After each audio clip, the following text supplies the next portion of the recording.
সৈয়দা রিজওয়ানা হাসান উপদেষ্টা হওয়ার আগে থেকেই দেশের মানুষ তাকে বাংলাদেশ পরিবেশ আইনবিদ সমিতি বা বেলার প্রধান নির্বাহী হিসেবে চেনে থাকে।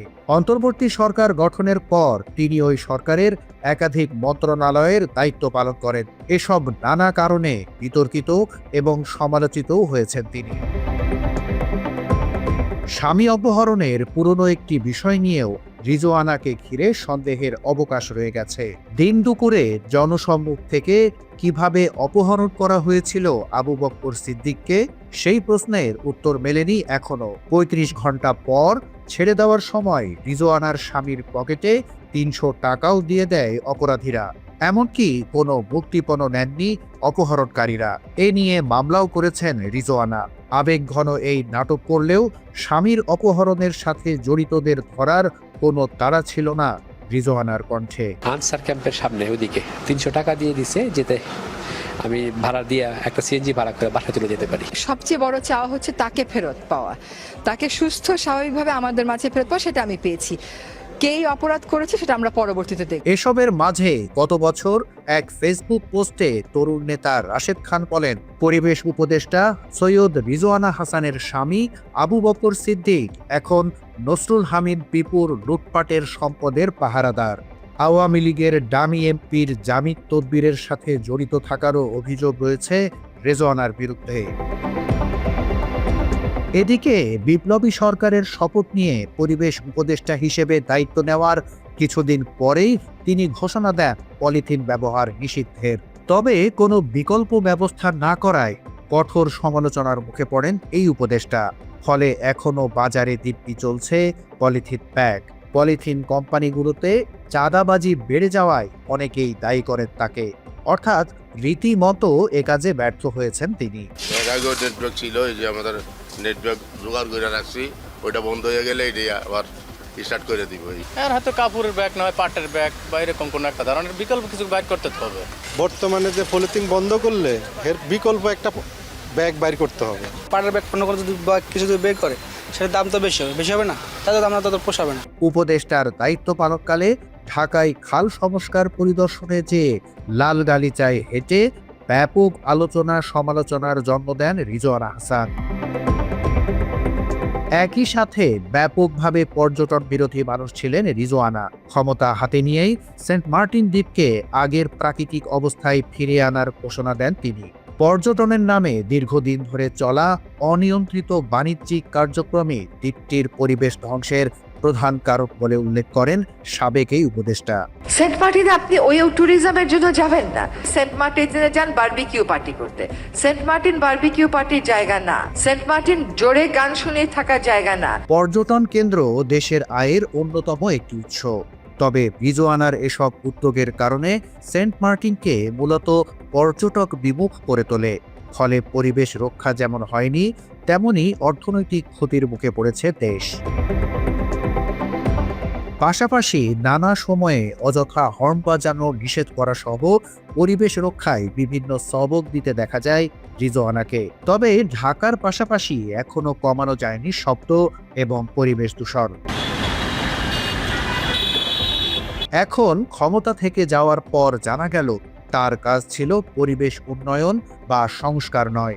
তার মূল কাজ ছিল এদেশকে জামাত মুক্ত করা। নির্বাচনে জামাত যেন কোনোভাবেই ক্ষমতায় আসতে না পারে সেই বন্দোবস্তও চূড়ান্ত করা।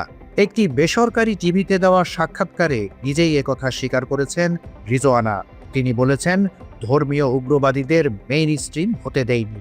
একটা শক্তি আছে, সেই শক্তি এর আগেও নারী নীতি বদলে দিয়েছে। সেই শক্তি আমাদের সময়ে কোনো নীতি বদলাতে পেরেছে যেটা নারী, সেই শক্তির একটা পার্ট, সেটা সেই শক্তির একটা পার্ট যদি বিরোধী দল হয়েও থাকে, আমার এবং আপনার কাজ হবে তাদের রাজনীতির যেটুকুন অংশ নারীবাদের, নারীর ক্ষমতায়নের, নারীর সমান অংশগ্রহণের বিরুদ্ধে, সেইটুকুন নিয়ে কাজ করা। কখনো যেন এই জাতীয় শক্তি মেইন স্ট্রিম না হতে পারে, আমরা সেই কাজটা করতে পেরেছি। তাদেরকে আমরা মেইন স্ট্রিম হতে দেই নাই। মাত্র 30% টাকায় জমির মালিক হয়ে নতুন বাংলাদেশের গড়ে তোলার স্বপ্ন দেখা বাংলা বসতি। ক্ষমতা থেকে যাওয়ার পর রিজওয়ানার এমন বক্তব্যে বিক্ষুব্ধ প্রতিক্রিয়া জানিয়েছে জামাত। এক সংবাদ সম্মেলনে এমন বক্তব্যের জন্য রিজওয়ানাকে রাজসাক্ষী বানানোর কথা বলেছে জামাত ইসলামী। ত্রয়োদশ জাতীয় সংসদ নির্বাচনে ইঞ্জিনিয়ারিংয়ের অভিযোগ তুলে অন্তর্বর্তী সরকারের সাবেক উপদেষ্টা সৈয়দা রিজওয়ানাকে আইনের আওতায় এনে জিজ্ঞাসাবাদ সহ তার বিচার দাবি করেছেন দলটির নায়েবে আমির মোহাম্মদ তাহের। আমরা একটা রাজ সাক্ষী পেয়েছি, সেই রাজ সাক্ষীর নাম হচ্ছে সাবেক উপদেষ্টা অধ্যাপিকা রিজওয়ানা, অ্যাডভোকেট রিজওয়ানা। তিনি একটা সাংবাদিকের সাথে কথা বলে এটা প্রকাশ করেছেন যে আমরা যারা তার ভাষায় নারীদের উপযুক্ত অধিকারকে নিশ্চিত করতে পারে নাই, তারা বিরোধী দলে থাকলেও আমরা কিন্তু তাদেরকে মূলধারা বা প্রধান শক্তি হিসাবে আমরা আসতে দিই নাই। তাহলে বোঝা যায় আমরা যে ইলেকশন ইঞ্জিনিয়ারের যে কথা আসছিল বা আসছে, সেটাকেই উনি নিজেই স্বীকার করে রাজসাক্ষী হয়েছেন। তো আমরা এখন এটাকে জানতে চাই ওনার কাছে বা তৎকালীন তত্ত্বাবধায়ক সরকারের কাছে এবং আজকের সরকারের কাছে, যে তারা তাদের যোগসাজশে কি ইঞ্জিনিয়ারিংয়ের মাধ্যমে বাংলাদেশ জামাত ইসলামীকে মূলধারা বা প্রধান দল হিসাবে মেজরিটি পেতে তারা বাধাগ্রস্ত করেছে এবং সেটাতে দেয় নাই। এবং আমরা এটাও জানতে চাই মাননীয় সাবেক উপদেষ্টার কাছে যে ইঞ্জিনিয়ারিংয়ে ওনার সাথে আর কারা কারা জড়িত ছিল, পুরা গভর্নমেন্ট ছিল নাকি গভর্নমেন্টের একটি শক্তিশালী অংশ ছিল যারা নির্বাচনকে প্রভাবিত করেছে, এবং তাদের ডিজাইন অনুসারে সেখানে DC, SP, TNO, OC, presiding officer ইত্যাদি নিয়োগ করে আইনশৃঙ্খলা পরিস্থিতির লোকদেরকে নিয়ন্ত্রণ করে তারা তাদের এই কাঙ্ক্ষিত যে সংখ্যা, সেই সংখ্যায় একটি দলকে জিতানোর জন্যে তারা ব্যবস্থা গ্রহণ করেছিল। জাতির কাছে এটা স্পষ্ট করতে হবে। এবং আমি এই সরকারের কাছে দাবি জানাবো রিজওয়ানা আহমেদকে, রিজওয়ানা হাসানকে তারা কিভাবে জিজ্ঞাসাবাদের আওতায় আনবেন এবং আওতায় এনে তার কাছ থেকে পরিষ্কার যে সিচুয়েশন তিনি তৈরি করেছিলেন সে সম্পর্কে ওনারা জানবেন, আমাদেরকে জানাবেন, দেশবাসীর কাছেও এটা পরিষ্কার করবেন। একই অভিযোগে অন্তর্বর্তী সরকারের সাবেক নিরাপত্তা উপদেষ্টা ও বর্তমান পররাষ্ট্রমন্ত্রী ডক্টর খলিলুর রহমানকেও মন্ত্রিসভা থেকে বের করে দিয়ে জিজ্ঞাসাবাদের দাবি জানিয়েছে দলটি। এই যে জাতির আকাঙ্ক্ষা, এই যে জুলাই লড়াই, এই যে জীবন দেওয়া, এই যে রক্ত, এই যে আমাদের রাজনৈতিক গতিপথকে পরিবর্তন করে দেওয়ার যে গাদ্দারি, দালালি, জাতির সাথে বিদ্রোহ, এই সব কিছুর জন্যে এরা দায়ী। এত বড় আকাঙ্ক্ষা সুষ্ঠু নির্বাচনের জন্য এটা বন্ডুল করে দিয়েছে এই মীর জাফররা। সুতরাং এই মীর জাফরদেরকে, খলিলুর রহমানকে আমি দাবি করব, সরকার যদি স্বচ্ছতার কিছুটা হইলেও পরিচয় করতে চায়, এবং সেই খলিলুর রহমান তো নিরাপত্তা উপদেষ্টা, আমি বলেছি ডিফেন্স অ্যাডভাইজার ছিল, নিরাপত্তার অ্যাডভাইজার ছিল, তো তাকেও মন্ত্রিসভা থেকে বের করে দেওয়া উচিত এবং তাকেও জিজ্ঞাসাবাদে এনে ষড়যন্ত্র কী হয়েছে সেটাকে বের করা উচিত। আর রিজওয়ানা তো নিজেকেই বলছে আমি রাজসাক্ষী হয়েছি নিজেই, এবং তার কাছ থেকেও এই সত্য উদ্ঘাটন করা অত্যন্ত জরুরি। এদিকে এমন কথা রিজওয়ানার নিজের নয়, তাকে দিয়ে বলানো হয়েছে বলে মন্তব্য করেছেন ব্যারিস্টার শাহরিয়ার। এমনকি রিজওয়ানা হাসান ডিপ স্টেটের হয়েও কাজ করছেন বলে জানান তিনি। আবার আমি বলতেছি, এটা রিজওয়ানা বলে ফেলে দিছে মুখ ফসকে, তা কিন্তু না, রিজওয়ানাকে দিয়ে বলানো হয়েছে। কেন?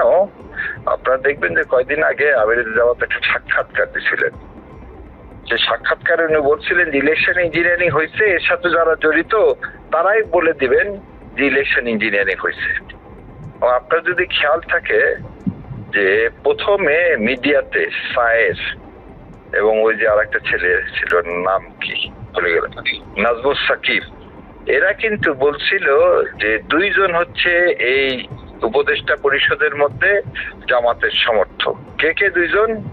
একটা হচ্ছে রেজওয়ানা আর একটা হচ্ছে আদিলুর রহমান শুভ্র। তারপর যখন খলিলুর রহমানকে যখন নিয়োগ দেওয়া হলো, তখন কিন্তু খলিলুর রহমানের অ্যাপয়েন্টমেন্টের পরে পিনাকি দাদা যখন ওনাকে অভ্যর্থনা দিলেন তখনও কিন্তু বলা হলো কি যে উনিও হচ্ছে কি জামাতের সমর্থক। আসলে সত্য জিনিসটা কি? সত্য জিনিসটা হচ্ছে এনারা কেউই, এরা সবাই they are part of the deep state. কিন্তু কেন এখন রিজওয়ানাকে নিয়ে এসব বলানো হলো তারও উত্তর দিয়েছেন ব্যারিস্টার শাহরিয়ার। যখন আমরা রিট পিটিশন ফাইল করছি রাষ্ট্রপতি মুভের জন্য, যখন তারা আবার রিট পিটিশন ফাইল করছে জুলাই সনদের বৈধতা নিয়ে, তখন হঠাৎ করে কেন এই সময় রেজওয়ানাকে দিয়ে এই কথাটা বলানো হলো? বলানো হওয়ার একটাই কথা যে 12 তারিখে যেন তেন ভাবে কোনোভাবে একটা পার্লামেন্ট যেন ডাকা যায়। আর জামাত এখন ব্যস্ত হয়ে পড়বে, হ্যাঁ ইলেকশন রিগিং হয়েছে, আমাদেরকে পরাজিত করে দিছে, এটা নিয়ে তারা হয়তো আন্দোলনে যাবে, তারা জুলাই সনদ নেওয়ার কথা বলবে না। এইটা এই ইন্ডিয়ার ভাবাটা ঠিক হচ্ছে না, এবং এই পাদে ইনশাল্লাহ জামাত ইসলাম পা দিবে বলে আমার ব্যক্তিগত বিশ্বাস নাই। রিজওয়ানার এই মির্জাফরি এবং গাদ্দারি আচরণের জবাব একদিন মানুষ দেবে বলেও মন্তব্য করেন এই আইনজীবী। রেজওয়ানাও একই কাজ করলেন, যে শপথ নিয়েছিলেন সেদিন। কি শপথ নিয়েছিলেন? যে জুলাই সনদের উপর ভিত্তি করে জুলাইকে বাস্তবায়ন করার জন্য যে ধারণ ও বাহন করেছিলেন সে স্বপ্নকে ধূলিসাৎ করে দিলেন। তার মানে মানুষ যাদেরকে বসাচ্ছে তারা কেউ কথা রাখতেছে না। সেই শাহাবুদ্দিন চুপ্পুর যেমন পরিণতি হবে, একই পরিণতি হবে রেজওয়ানারও।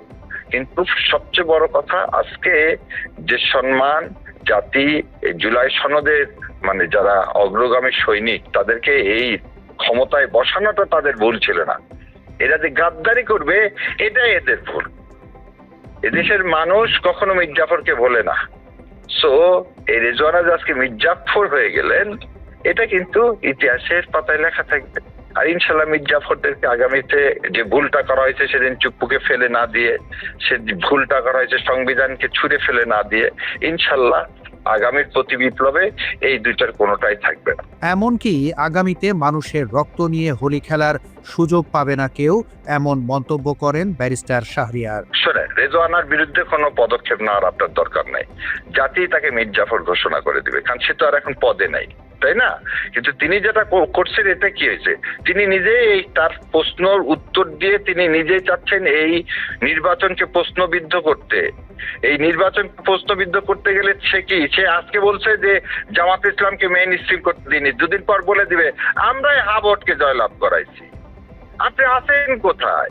তারা তো এই বয়ানে তৈরি করার জন্য আছে, যাতে সাধারণ মানুষ বলে আওয়ামী লীগের সময় ভোট চুরি হয়েছে, এবারও ভোট চুরি হয়েছে, আগেই ভালো ছিলাম। তো রেজওয়ানকে ওই জন্য বলছে, রেজওয়ানকে তো বলানো হয়েছে। কেন বলানো হয়েছে? যাতে রেজওয়ান আজকে এটা বলছে, আর এক উপদেষ্টা আগামীকালকে বলবে হ্যাঁ তো আমরাই জয়যুক্ত করাইছি, হ্যাঁ তো জয়যুক্ত হয়নি। সো এই খেলা এদেশের মানুষ এই আমাদের রক্ত নিয়ে আর হোলি খেলতে ইনশাল্লাহ আমরা দিব না। তাই শীঘ্রই নির্বাচন নিয়ে সব ষড়যন্ত্র জাতির সামনে তুলে ধরতে সরকারের কাছে আহ্বান জানিয়েছেন Jamaat Islami. Desk report, Bangla addition.